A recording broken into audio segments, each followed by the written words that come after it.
টানটানা কক্সবাজার আইসা পড়ছি। আহা কি আনন্দ বাতাসে আকাশে। শালার লাগেজটাও কম ওজন হয় নাই, যেন আসতো একটা মরা গরু। এ এ চোর চোর, আমার লাগেজ নিয়ে গেল, কেউ ধরো। আরে স্যার, আমি চোর না তো বাটপার, না মানে আর কি হোটেলের লোক, আপনাকে হেল্প করার জন্য আসছি। লাগতো না আমার হেল্প, আমি গুলিস্তানে ব্যবসা করি, চেহারা দেখলে চোর বাটপার চিনতে পারি, আমার ব্যাগ আমি নিজেই নিতে পারি। এই হোটেলের ফর্মে কি জানি লিখতে হইব, সবই তো বইলা গেছি। পাইছি, ওনারটা নকল করতে হইব। একটু ভাব নেই যাতে বুঝতে না পারে আমি তারটা নকল করতেছি। ফর্ম পূরণ শেষ কাকা, আমার আগে চাবি দেন, আমি আগে রুমে যাইমু। এই বেটার এ বেটা, আমার লিফটে নিয়ে যা। ফৈন্নির পুত গেল গা, যা ফৈন্নির পুত, আমার রাইখা গেছ না, তোর বাসর রাইতে হইব না, না মানে আর কি বউর সাথে বনিব না। আমি সিঁড়ি দিয়ে দৌড়াই আগে চললা যাবো। হ্যাঁ হ্যাঁ, দেখো বাচ্চা, আমি তোমার আগে চলে এসেছি। আর ইস্তালা গেট খুলে না কেন? ওই ফৈন্যের পুতে তো আগে ঢুকতে গেল। ওর দূর দূর, গেট খুলে না কেন? যাক, অবশেষে হোটেলের ভেতর ঢুকতে পারছি। ওয়াও, হোটেলের এখান থেকেই মনে হয় কক্সবাজার দেখা যাবে। ইস, এই দেয়ালটার জন্য কিছুই দেখা যাচ্ছে না। আইডিয়া, এই লাগেজটার উপর দাঁড়িয়ে মনে হয় দেখা যাবে। বাহ বাহ বাহ বাহ, কক্সবাজারের কি সুন্দর দৃশ্য।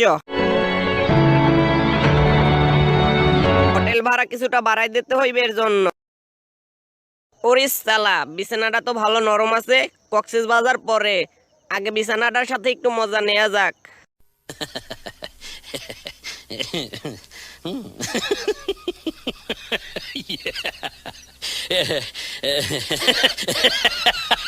ওরে সালা, এখানে দেখি আবার টেলিফোনও আছে।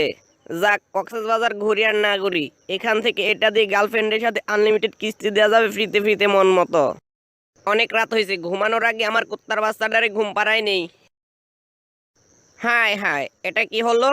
বুঝতে পারছি, ওর গার্লফ্রেন্ডকে নিয়ে আসি নাই দেখে ওই রাগ করে আত্মহত্যা করলো। যাই হোক, জানালার পর্দাটা অনেক নোংরা হয়ে গেছে, আমার বাসায় থেকে নিয়ে আসা রেডিমেড পর্দাটা এখানে লাগিয়ে দিতে হবে। টানটানা, ড্রিল মেশিন দিয়ে দেয়াল ফুটা করে আমার সাথে করে নিয়ে আসা পেন্টিংটাও এখানে লাগিয়ে দিতে হবে। হ্যাঁ হ্যাঁ, কাম তামাম, খেল খতম। কি ব্যাপার, পাশের রুম থেকে শব্দ আসছে কিসের? ও চান্দু, তুমি ভালো রুমের সাথে অ্যাটাচ বাথরুম পেয়ে গোসল করতেছো? দেখাচ্ছি মজা। হ্যাঁ চান্দু, যাও যাও, দেয়াল কেটে তোমার রুমে গিয়ে আমি গোসল করে আসবো। কি ব্যাপার, এত মনে হচ্ছে ভূমিকম্প শুরু হয়ে গেছে। এখনই উপরে গিয়ে চেক করতে হবে কি হচ্ছে। হ্যাঁ হ্যাঁ চান্দু, যতই চেক করো তোমরা আমার চুলটাও বুঝতে পারবে না, যা ঘটনা ঘটানোর আগেই ঘটায় ফেলছি। টানটানা। হ্যাঁ হ্যাঁ, তাড়াতাড়ি করে এখন আমি এখান থেকে ভাগি।